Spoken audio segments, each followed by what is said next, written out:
After a long time আমি আপনাদের কাছে শেয়ার করতে যাচ্ছি আরও একটি ব্লগ যা মোস্টলি আনপ্ল্যান্ড ছিল। কোনো প্ল্যান ছাড়াই আমি এবং আমার বন্ধু নাটোর ঘুরতে চলে যাই। আমাদের টার্গেট ছিল নাটোরের সমস্ত পর্যটন জায়গা ঘুরে দেখা। আর এই ব্লগটি নাটোর ট্যুরের পার্ট 1, যেটা ছিল উত্তরা গণভবন। আমরা সেদিন কোনো একটা কাজে বের হয়েছিলাম, তারপরেই সাডেনলি মাথায় আসলো কোথাও একটা ঘুরতে যাওয়ার কথা, কারণ কয়েকদিন ধরেই আমাদের কথা হচ্ছিল কোথাও একটা ঘুরতে যাওয়া নিয়ে। আর আমরা সেই হিসেবে বেরিয়ে পড়ি নাটোরের উদ্দেশ্যে। বৃষ্টির দিন এবং সকাল থেকেই আকাশ জুড়ে ছিল মেঘ। আর আমাদের যাত্রার রুট ছিল তালাইমারি হয়ে পুঠিয়া, এরপর বনবেলঘড়িয়া এবং সর্বশেষ হরিশপুর হয়ে আমরা উত্তরা গণভবন যাব। আকাশ মেঘলা ছিল আর আশঙ্কা ছিল বৃষ্টির। আর রাজশাহী পার হতে না হতেই শুরু হলো বৃষ্টি আর বাতাস দেখে আমরা বনবেলঘড়িয়া পার হয়ে একটি গাছে আচ্ছাদিত রাস্তার পাশে দাঁড়িয়ে পড়ি। অতঃপর আমরা এখানকার শীতল বাতাস আর সৌন্দর্য দেখে মুগ্ধ হয়ে দাঁড়িয়ে থাকি।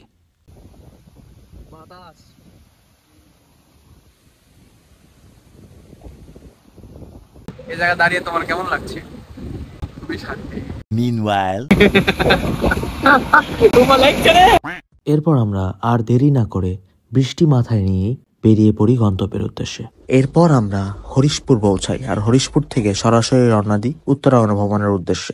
এই মেন গেটের পাশেই রয়েছে বাইক পার্ক করার জায়গা এবং সেখান থেকে টিকিট সংগ্রহ করে আমরা এগিয়ে যাই প্রবেশ পথের দিকে। এই মেন গেটে যে ঘড়িটা দেখতে পাচ্ছেন তা নাকি এখনো চলে, আর এই ঘড়িটা রাজা 1756 সালে এনেছিল ইংল্যান্ড থেকে। ভেতরে প্রবেশের পরে মূল ভূমিতে পৌঁছানোর জন্য একটি পরীক্ষা পার হতে হয়, যেই পরীক্ষাটি কিনা মূল ভূমির চতুর্দিকে ঘিরে রেখেছে। আর এই পরীক্ষাটির আয়তন 41.51 একর বা 127 বিউগল। গিয়েছিলাম, তুই তো ঘুরেছিস তাই না আগে? তুই আমাকে গাইড করবি। গাইড না, ওপরে একটা এসি দিয়ে এখানে বলে করছে। এখন পশু পাখি আছে কিছু, এই সাইড একটা ইয়ে আছে, ওই পারে একটা সুন্দর স্পট আছে, পুকুরের পাড়ে বসা যায়। মূল ভূমিতে প্রবেশের পরেই সবার আগে চোখে পড়ে একটি পারিজাত ফুলের গাছ, যেটিকে হিন্দু ধর্মাবলম্বীরা মনে করে এটি একটি স্বর্গীয় গাছ।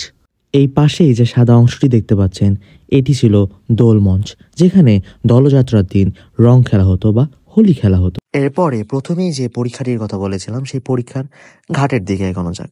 এই পরীক্ষার মোট 3টি ঘাট রয়েছে, তার মধ্যে এই সামনেরটি একটি এবং পিছনে একটি এবং রানীর ঘাটে একটি রয়েছে। প্রবেশপথ দিয়ে ঢোকার পরে সম্মুখেই যে ভবনটি দেখা যায় সেটি হলো কুমার প্যালেস। আর এই কুমার প্যালেসের নিচতলাই আছে কারাগার, যে কারাগারে তৎকালীন সময়ে গরিব প্রজা যারা খাজনা দিতে পারতো না তাদের বন্দি করে নির্যাতন করা হতো। এই দেখ, চোর জানলা ঢুকে দিচ্ছে।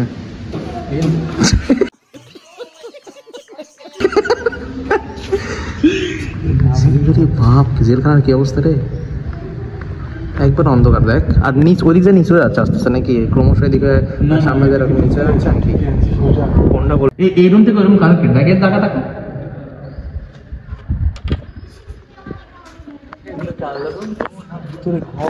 ঘরের মতো পাখি দিয়ে এদের মাঝখানে ছোট ছোট তো অবশ্যই আমাদের ঢোকালে পরে বোঝা যাবে না তুই কোনটা আর এই কোনটা তো খুঁজে পাবো না, যে তোর স্ক্রিন তো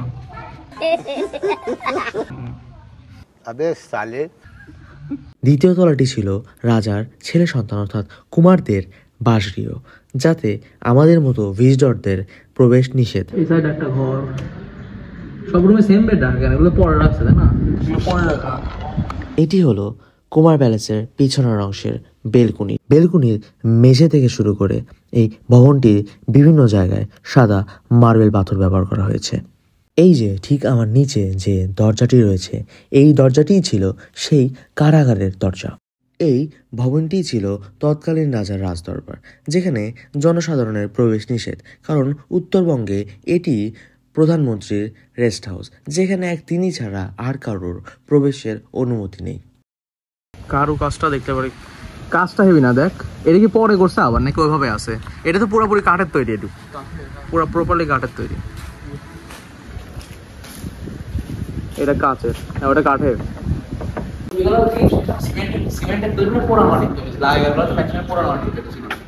সত্যি দেখ, তুই মুখ দেখে মনে হচ্ছে আসলে যে রাতে হওয়ার যোগ্য। তোর মুখ দেখে মনে হচ্ছে তুই না আসার যোগ্য।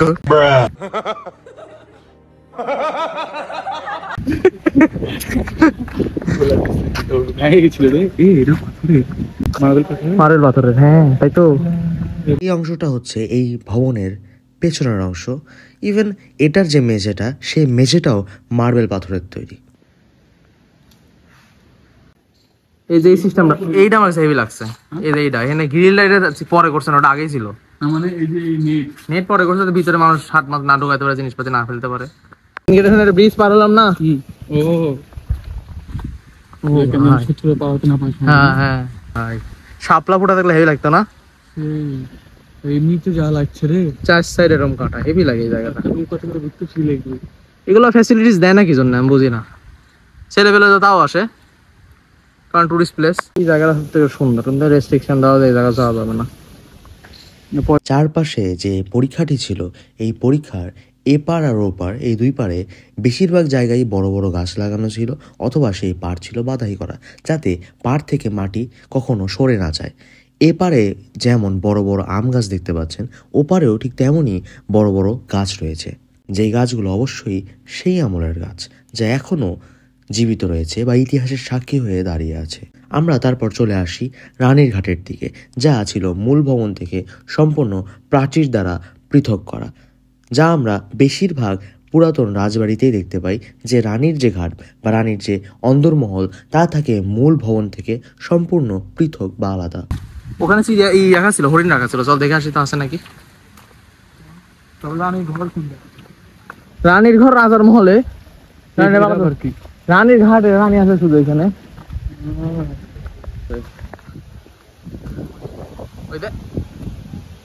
হরিণাটা ধরে নিয়ে আসি, মাংস খাই নাকি।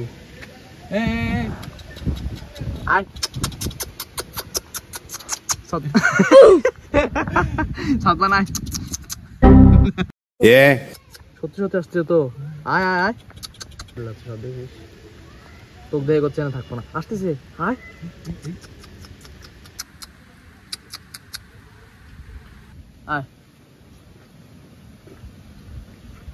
আমি যখন অনেক বছর আগে সেখানে ঘুরতে গিয়েছিলাম, তখন সেখানে শুধুমাত্র হরিণ ছিল, কিন্তু এবার গিয়ে জানতে পারি যে সেখানে আরও কিছু পশু পাখিকে আনা হয়েছে। তোর উপজাতি পাওয়া গেছে, ওই দেখ না, এই তাকাই টাকা তাকাই দেখ, আরে হেভি তো ফেস মিলছে, ওই ওখানে আছে না, আরে হেভি মিলে গেছে একবারে। এটা খুব খারাপ না, এটা তো ওপেনই করে বেড়াতে পারতে ইচ্ছা করলে পরে।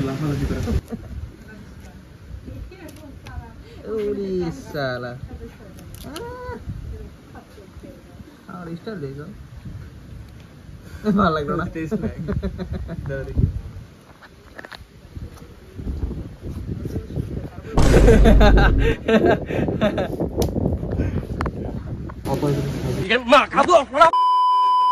এই পরীক্ষাটির 3টি ঘাটের মধ্যে এটি হচ্ছে একটি, যেটাকে রানীর ঘাট বলা হয়।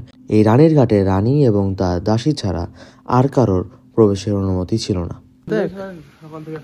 আর এই জায়গাও দেখ, পুরো একটা বাগান প্রপারলি।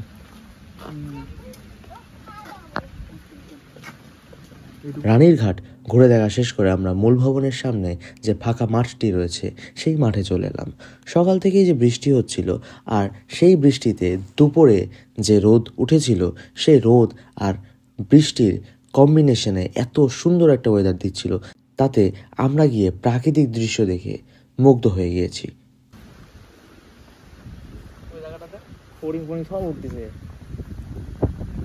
এখানে ঘুরতে যাওয়ার সব থেকে বেস্ট অ্যান্ড রেকমেন্ডেবল সময় হচ্ছে বসন্তকাল, কারণ বসন্তকালে এই যে সম্পূর্ণ ফাঁকা স্থান রয়েছে, এই ফাঁকা স্থানগুলোতে বিভিন্ন রকম দেশি বিদেশি ফুল গাছ দিয়ে সেই সময় সজ্জিত থাকে।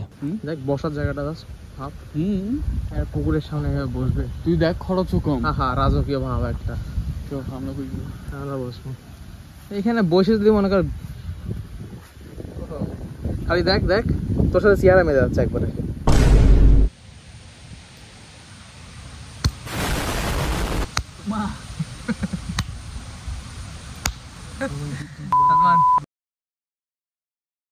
ভিডিও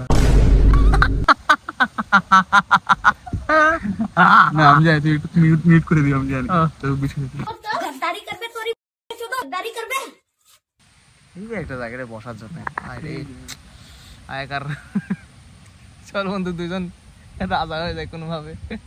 খেলা হতে পারলে ভালোই হতো, লাগলে নিজে রাজা হয়ে যেত। উত্তরাগণ ভবনের এই অংশটি হলো প্রবেশদ্বারের সমান্তরালে অবস্থিত কয়েকটি ভবন, যেখানে কর ভবন ছিল, কাচারি ভবন ছিল, অর্থাৎ এখানে রাজা কর সংগ্রহ করত এবং এই আনুষাঙ্গিক বিচার কার্য রাজা এখানেই পরিচালনা করত।